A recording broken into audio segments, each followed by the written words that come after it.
উদিবিস উদিবিস উদিবিস মানে বাস, উদিবিস মানে বাস। আনিসা, আনিসা মানে মিনি বাস।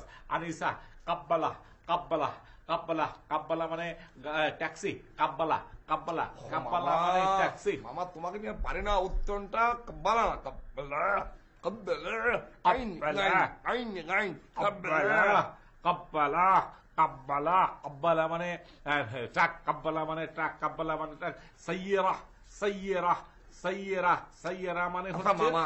সাইয়েরা মানে গাড়ি। ও আর কাব্বালা মানে হলো ট্রাক, ট্রাক, ট্রাক। মামা কাব্বালা ট্রাক, ট্রাক, ট্রাক। মা। সাইয়েরা মানে গাড়ি। কবে আচ্ছা মামা, আমার তুমি বুঝাতো এর পরে কি হবে, কি আমাকে বুঝাতো। এর কি বলতেছো মুখের মতো কথা?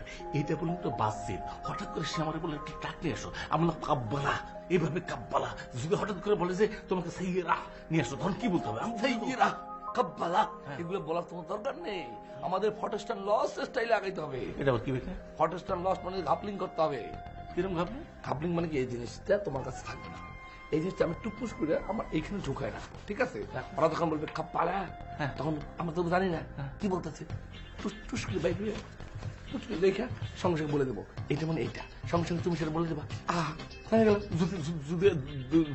আমাকে বলতে তো দূরে বই লাগবে। আরে মামা, আমি তো তোমাকে পুট করে বলে ফেলবো। তোর মাথায় তো অনেক বেরেন, আসো তো মাথায় একটা চুমা দিই। আসো আসো। না মামা, আমার আমার লাগে না। আমার এখন তো গালি দিতেছি না, মাথায় দিই। আসো না, আসো না। না না ঠিক আছে, তাহলে আরবি তাহলে চুমা দিলে আমি রাজি আছি। এই দেখে আরবি চুমার মানে কি? আমি দেখাচ্ছি, আরবি চুমা হচ্ছে তোমার হচ্ছে দুই গালটা এরকম এরকম করতে হবে। এই যে এই যে আসো দেখো, এই মনে করো এই দিয়া। কিন্তু ভাগনা, তুমি তো দাঁড়িয়ে শেপ করতে খসখসা লাগে, আর তুমি কিন্তু কখনো এদের সাথে করো না, ঠিক আছে না? আচ্ছা সুমা দেখি, দেখি সুমা না তোমার এটা দেখা তো মজা নেই মামা। তুমি জাস্ট ওই যে কাব্বালা আর ওই যে সাইয়ারা আব্বা সাব্বারা আব্বালা আব্বালা।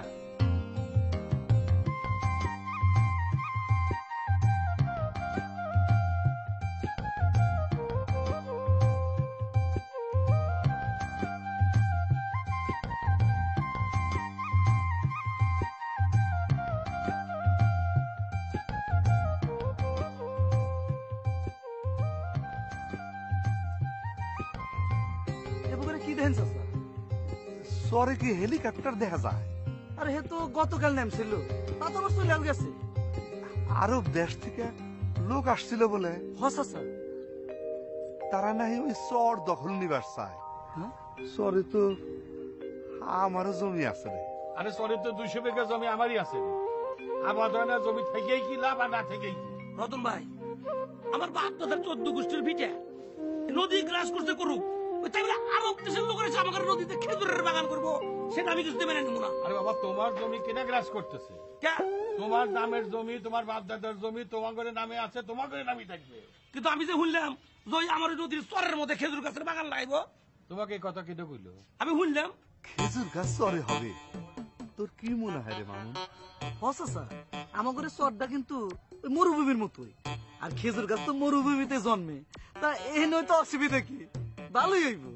আমার তো ভাবতেই ভালো লাগতেছে, আমার জমিতে আরব দেশের খেজুরের আবাদ হবো। স্যার, খুবই ভালো হবো। আরে হবে মানে টসটসে আঙ্গুরে খেজুর হবে। রতন ভাই, ওই আরবের খেজুরে তো কোনদিন আবাদ করি নাই, তো ভাই টেরা বাচ্চু গুলো বিঘা মধ্যে 1 থেকে 1.5 লাখ টাকা লাভ হবো। তাহলে প্রতি বিঘাতে 20-25 হাজার খরচ করতে আমাদের সমস্যাটা কোথায়? সমস্যা কিছু নাই, লাগাইবো কেটা? আরে যারা খেজুর আরব থেকে দেশ থেকে খেজুরের বীজ এনে তারাই লাগাবে, আমরা শুধু জমিটা দিয়ে দিব তাদের। ও আরব আলারাই আরব থেকে খেজুরের বীজ নিয়ে এসে আমার জমিতে চাষ করবো, তাহলে তো রতন ভাই কোনো সমস্যাই নাই, একেবারে নিশ্চিন্তে আপনি কাজ ব্যবস্থা করে দিতে পারবেন। আমার জমি আমি দিয়ে দেবো। আচ্ছা ঠিক আছে, তাহলে তোর জমি আর আমার জমি আমরা দিয়ে দেবো। ঠিক আছে। হ্যালো, আসসালামু আলাইকুম। জি জি বলছি। ও আমি স্যার চলে আসছেন? ঠিক আছে ঠিক আছে, চলে আসুন। আমি তাহলে দেখছি, ফোন তো বন্ধ হওয়ার কথা না। আমি ঠিক আছে, নো প্রবলেম, আমি জানছি। ওকে, ওকে, খোদা হাফেজ।